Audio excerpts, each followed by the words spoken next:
क्या आप जानते हैं, जिस स्त्री को स्वर्ग के राजा ने अपनी मां चुना, जिसने प्रभु यीशु को जन्म दिया, जिसने क्रूस के नीचे चुपचाप आंसुओं में अपनी आत्मा बहा दी, उस मरियम की मृत्यु का बाइबल में कोई स्पष्ट वर्णन क्यों नहीं मिलता? क्या वह साधारण मृत्यु थी या उसमें छिपा है कोई अदृश्य स्वर्गीय रहस्य?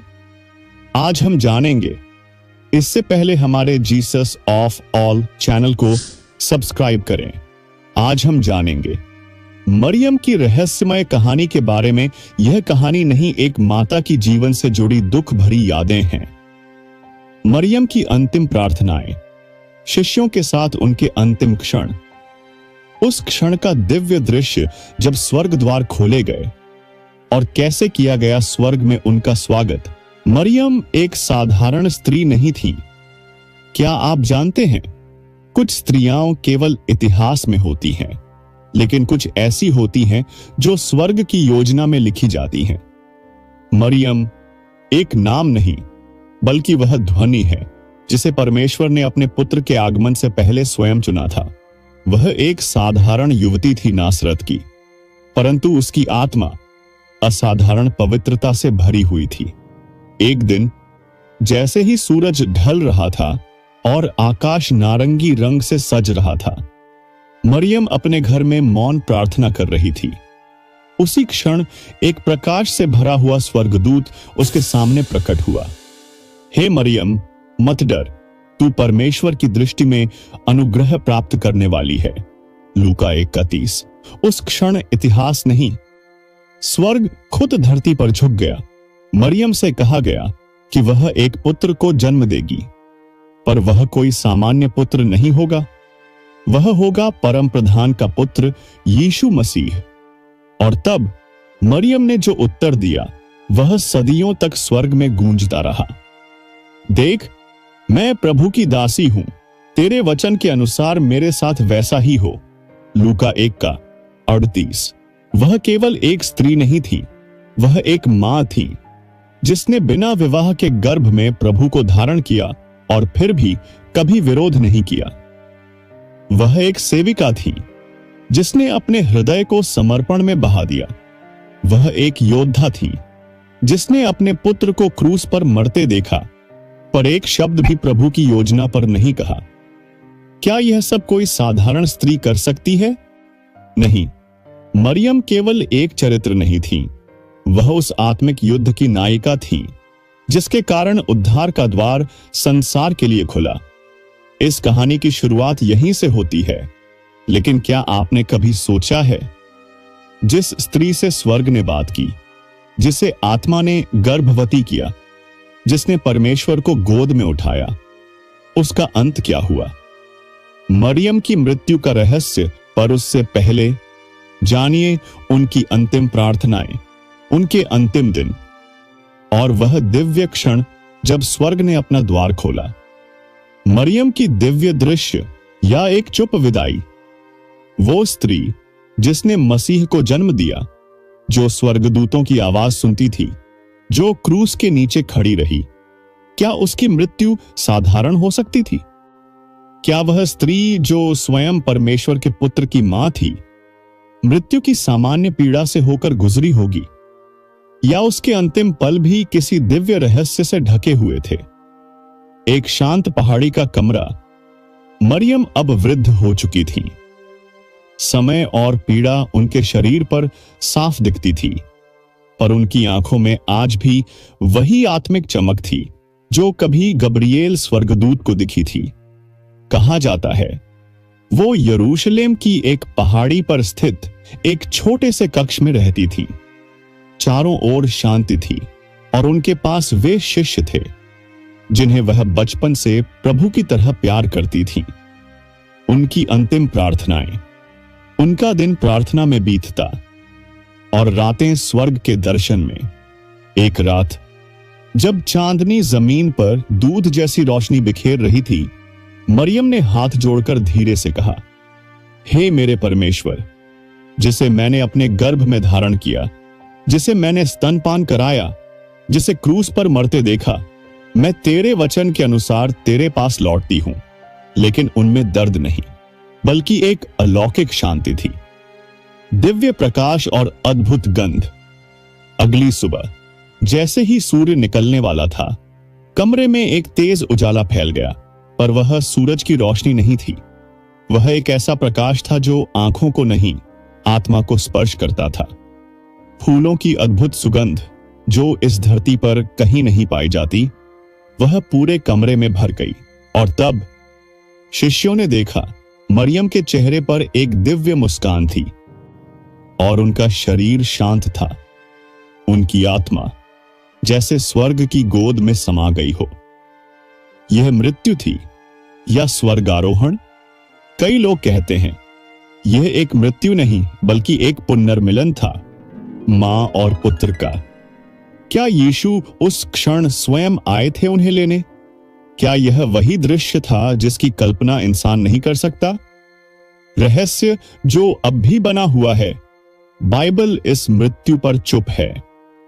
कोई स्पष्ट वर्णन नहीं, कोई शिलालेख नहीं, लेकिन कलीसियाओं की परंपरा, संतों की दृष्टियां सब कहती हैं यह एक चुप विदाई नहीं थी, यह एक स्वर्गीय महोत्सव था। मरियम की मृत्यु का दृश्य ऐसा था जैसे धरती ने एक सितारा खो दिया और स्वर्ग ने एक रानी को पा लिया। और अब यह रहस्य और गहरा होता है जब हम जानेंगे, क्या मरियम की कब्र अब भी मौजूद है या वह भी यीशु की तरह शून्य है? क्या उनका पुनरुत्थान हुआ? क्या मरियम को देह सहित स्वर्ग उठा लिया गया? अंतिम प्रार्थनाएं और शिष्यों से विदाई। क्या आपने कभी उस क्षण की कल्पना की है जब स्वर्ग की माता ने इस धरती से विदा ली?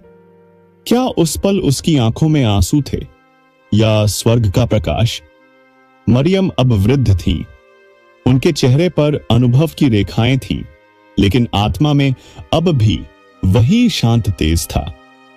वे यरूशलेम के एक छोटे से घर में रहती थीं, जहां शांति पसरी रहती और आंगन में जैतून के पेड़ की धीमी छाया थी। शिष्य अक्सर उनके पास आते। उनकी आंखों में मरियम के लिए सम्मान था। वे न केवल मसीह की मां थी, वे थी वह स्त्री जिसने अपने हृदय में परमेश्वर के वचनों को सहेजा था। अंतिम प्रार्थनाएं। एक दिन मरियम ने सब शिष्यों को बुलवाया। पेतरुस, यूहन्ना, मरकुस सभी आए। वह बिस्तर पर लेटी थीं, लेकिन उनके होठों पर शांति की मुस्कान थी।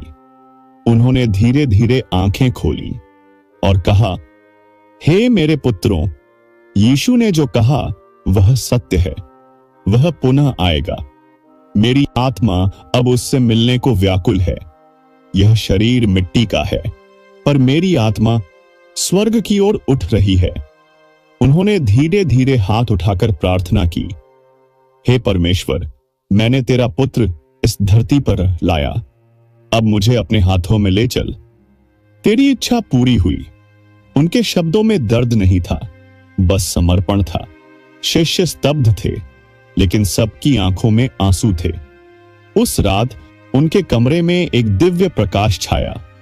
कुछ परंपराएं कहती हैं कि स्वर्गदूत आए, कुछ कहते हैं कि जब मरियम की आत्मा निकली तो सुगंध से पूरा घर भर गया। वह विदाई चुप थी, परंतु दिव्यता से भरी। शिष्यों ने उन्हें उसी सम्मान और प्रेम के साथ विदा किया जैसे किसी राजकुमारी को। उन्होंने उनके जीवन से प्रेरणा ली और संसार में यीशु का संदेश फैलाना जारी रखा। मरियम चली गई, लेकिन उनका प्रेम, उनकी आज्ञाकारिता और उनका विश्वास हर उस आत्मा में जीवित है जो परमेश्वर की इच्छा में खुद को समर्पित करती है। वे एक मां थीं, एक सेविका और एक महान आत्मा। उनकी विदाई भले ही चुप थी, लेकिन उसमें स्वर्ग की गूंज थी। क्या मरियम का पुनरुत्थान हुआ? एक रहस्य जो आज भी जीवित है। मरियम की कब्र और पुनरुत्थान का रहस्य। मरियम, यीशु की मां, जिसकी कोख से उद्धारकर्ता ने जन्म लिया, क्या वह धरती पर दफन रह गई या उसका अंत भी एक दिव्य आरंभ था? यह एक ऐसी कहानी है जहां चुप्पी भी बोलती है, जहां कब्र भी जीवन का संदेश देती है। और जहां मृत्यु परमेश्वर के अनंत प्रेम का प्रमाण बन जाती है।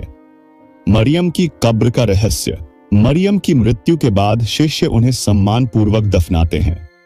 कुछ परंपराएं बताती हैं कि उनकी कब्र यरूशलेम के पास गेतसमने की घाटी में थी, लेकिन चंद दिनों बाद जब कुछ शिष्य उनकी कब्र पर प्रार्थना करने पहुंचे तो उन्होंने जो देखा वह चौंकाने वाला था। कब्र खाली थी। हां, मरियम की देह वहां नहीं थी।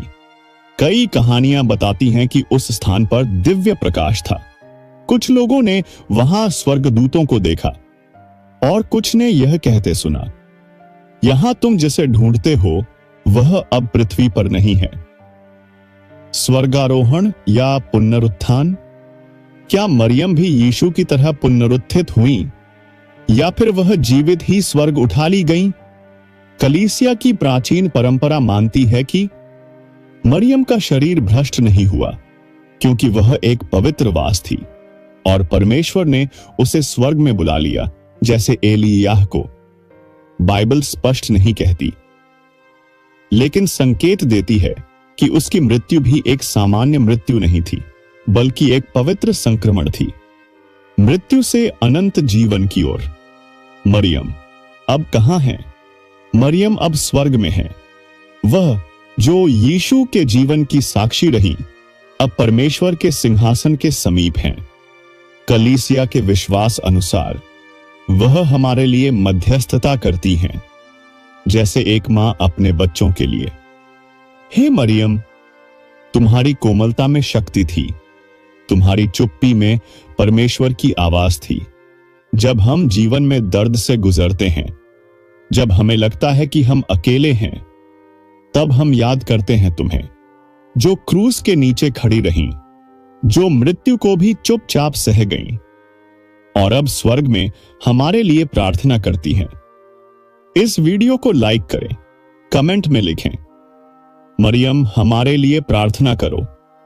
इस दिव्य रहस्य को दूसरों तक पहुंचाने के लिए इसे साझा जरूर करें। मरियम की कब्र एक साधारण कब्र नहीं थी, वह उस प्रेम की निशानी थी जो मृत्यु के पार भी जीवित रहता है। धन्य है वह स्त्री जिसे परमेश्वर ने चुना, और धन्य है हम जो उसकी कहानी सुनते हैं। मरियम की आज्ञाकारिता और अंतिम यात्रा। क्या आप जानते हैं, जिसने स्वर्गदूत की बात पर केवल एक वाक्य में हां कहा, तूने जैसा कहा है वैसा ही मेरे साथ हो, उस मरियम की आज्ञाकारिता ने पूरी मानव जाति का भाग्य बदल दिया। लेकिन क्या आपने कभी सोचा है, जिसने जीवन भर आज्ञाकारिता में बिताया, उसकी अंतिम यात्रा कैसी रही होगी? मरियम अब वृद्ध हो चुकी थी, शरीर थका हुआ था, लेकिन आत्मा पहले से कहीं अधिक शांत थी। उसकी आंखों में संसार का मोह नहीं था, बस एक प्रतीक्षा थी अपने पुत्र से मिलने की। मरियम की अंतिम यात्रा एक ऐसी आत्मा की यात्रा थी जिसने जीवन भर परमेश्वर की योजना को बिना सवाल किए स्वीकारा। मरियम ने कभी महिमा की चाह नहीं की, न कोई शिकायत की, न कोई विद्रोह। स्वर्ग में स्वागत एक मां का सम्मान। क्या आपने कभी कल्पना की है कि जब यीशु की मां मरियम स्वर्ग में पहुंची तो वहां का दृश्य कैसा रहा होगा? क्या वहां स्वर्गदूतों ने उनके स्वागत में स्वर्ग के द्वार खोले होंगे? क्या स्वयं यीशु ने अपनी मां को आलिंगन में भर लिया होगा? मरियम, जिन्होंने बिना किसी शिकायत के परमेश्वर की योजना को स्वीकार किया, जिन्होंने अपने बेटे को क्रूस पर चढ़ते देखा और फिर भी ईश्वर की इच्छा को पूरी श्रद्धा से माना। जब वह पृथ्वी के जीवन से विदा लेकर स्वर्ग की ओर चली, तो वह केवल एक मां नहीं थी, वह थी एक विश्वास, बलिदान और आज्ञाकारिता की जीवंत मूर्ति। स्वर्ग में उनके स्वागत का दृश्य स्वर्गदूतों के स्तुति गान से गूंज रहा था। धन्य है वह स्त्री जिसने प्रभु की आज्ञा को बिना संदेह स्वीकारा। यूहन्ना का दर्शन कहता है, एक महान चिन्ह स्वर्ग में प्रकट हुआ, एक स्त्री सूर्य से परिपूर्ण। प्रकाशित वाक्य 12:1। कभी जिसने बेतलेहम की गौशाला में एक शिशु को जन्म दिया था, अब वह स्वर्ग के सिंहासन के पास खड़ी थी, न केवल एक मां के रूप में, बल्कि एक ऐसी महिला के रूप में जिसे संपूर्ण स्वर्ग ने सम्मान दिया। यीशु ने अपनी मां को देखा और कहा, मां, तुम्हारा कष्ट समाप्त हुआ, अब तुम अनंत आनंद में प्रवेश करो। और स्वर्गदूतों ने एक साथ गाया, सर्वशक्तिमान परमेश्वर की दासी, तू धन्य है अनंत काल तक। यह था वह क्षण जब एक मां को उसके विश्वास, धीरज और प्रेम के लिए वह सम्मान मिला जिसके वह यथार्थ में अधिकारी थी। मरियम की शिक्षाएं आज के लिए एक दीपक हैं। क्या मरियम की कहानी केवल अतीत की एक घटना है, या आज भी उसमें हमारे लिए एक जीवित संदेश छिपा है? मरियम केवल यीशु की मां नहीं थी, वो विश्वास की मां थी, आज्ञाकारिता की मिसाल थी और उस नारी का प्रतीक थी जो परमेश्वर की योजना के सामने पूरी तरह झुक गई। लूका 1:38 में मरियम कहती है, देखो, मैं प्रभु की दासी हूं, जैसा तू कहे वैसा ही मेरे साथ हो। यह शब्द नहीं, यह समर्पण था। आज जब हम निर्णयों की दुविधा में होते हैं, मरियम की यह विनम्रता हमें मार्ग दिखाती है, परमेश्वर, जैसा तू चाहे वैसा ही मेरे जीवन में हो। उनकी चुप्पी में शक्ति थी, उनके आंसुओं में विश्वास था और उनके कष्टों में एक महान उद्देश्य छिपा था। क्या हम भी मरियम की तरह परमेश्वर की योजना को स्वीकार करने का साहस रखते हैं? क्या हम भी हर तूफान में उसके प्रेम पर भरोसा कर सकते हैं? मरियम की शिक्षा आज भी हमारे लिए एक दीपक है। हर संघर्ष में धीरज, हर दर्द में विश्वास, हर शंका में आज्ञाकारिता और हर खुशी में धन्यवाद। जब दुनिया कहती है क्यों, जीवन कहता है प्रभु, जैसा तू कहे। प्रभु के हाथों में अपने जीवन को सौंपना चाहते हैं तो बस यही प्रार्थना करें, हे प्रभु, मैं तेरी हूं, जैसा तू चाहे वैसा ही मेरे साथ कर। धीरज और समर्पण का मार्ग दिखा। आमीन। हमें कमेंट में बताएं, मरियम की किस बात ने आपको सबसे अधिक प्रेरित किया?